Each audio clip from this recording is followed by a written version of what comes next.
Commodity market फिर से सुर्खियों में है और इस बार एक्शन ग्लोबल है। तो इस सब हंगामे की वजह क्या है? ये एक क्लासिक कॉकटेल है, geopolitical drama, US economic data और थोड़ी सी अनसर्टेनिटी। चलो इसे ब्रेक डाउन करते हैं। सबसे पहले मिडिल ईस्ट में टेंशन हेडलाइंस पर हावी है। इजराइल और ईरान अभी भी मिसाइल स्ट्राइक एक्सचेंज कर रहे हैं और हर अपडेट से कमोडिटी मार्केट में मूड बदलता दिख रहा है। ईरान के फॉरेन मिनिस्टर ने यह साफ कर दिया है, वे डिप्लोमेसी की बात तभी करेंगे जब इजराइल अपनी आक्रामकता बंद कर दे। तब तक ट्रेडर्स वाइल्ड स्विंग्स के लिए खुद को तैयार कर रहे हैं। अब यूएस डॉलर के बारे में बात करते हैं। फेडरल रिजर्व ने इंटरेस्ट रेट्स को 4.25 से 4.5% पर स्टेबल रखने का फैसला करने के बाद डॉलर 99 मार्क से ऊपर निकल गया। क्यों? क्योंकि फेड का मैसेज क्लियर था, इकोनॉमी ठीक चल रही है, लेकिन टैरिफ प्राइसेस को बढ़ा सकते हैं। चेयरमैन जेरोम पावेल बिल्कुल भी अपबीट नहीं थे। उन्होंने हिंट दिया कि इन्फ्लेशन, खासकर कोर पीसी जिसे फेड करीब से देखता है, स्टिका ही रह सकता है। दरअसल अगले साल के लिए इन्फ्लेशन एक्सपेक्टेशंस को 3% तक बढ़ा दिया गया और ग्रोथ फोरकास्ट को सिर्फ 1.4% तक ट्रिम कर दिया गया। अनएम्प्लॉयमेंट, उसके भी बढ़ने की उम्मीद है। फेड के फेमस डॉट प्लॉट ने दिखाया कि ज्यादातर ऑफिसर्स अब इस साल सिर्फ 2 रेट कट की उम्मीद कर रहे हैं, न कि 3 जिनकी कई लोग उम्मीद कर रहे थे। ये कमोडिटीज, खासकर गोल्ड और सिल्वर के लिए एक बड़ी बात है, क्योंकि हायर रेट्स का मतलब अक्सर स्ट्रॉन्गर डॉलर और वीकर मेटल्स होता है।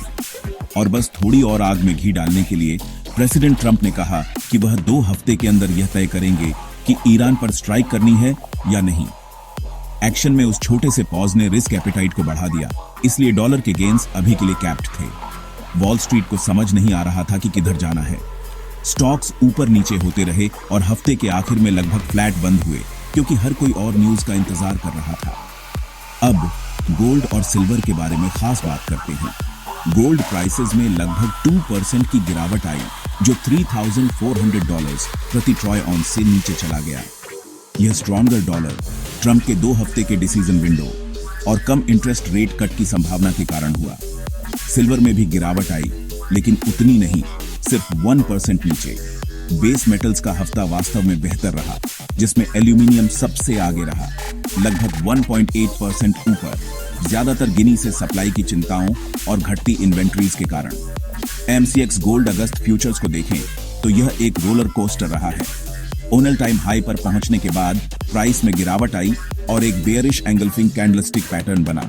बेसिकली ये एक संकेत है कि चीजें बदल सकती हैं। प्राइस साइडवेज चला, फिर हफ्ते के अंत तक थोड़ी और गिरावट आई। फिर भी ये 20 डे ईएमए से ऊपर बंद हुआ और ये सुपर ट्रेंड इंडिकेटर से ऊपर ट्रेड कर रहा है।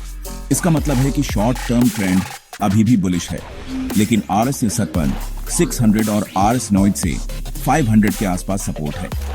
ऊपर की तरफ रेजिस्टेंस RS1 00, 300 और RS1 01, 100 पर है।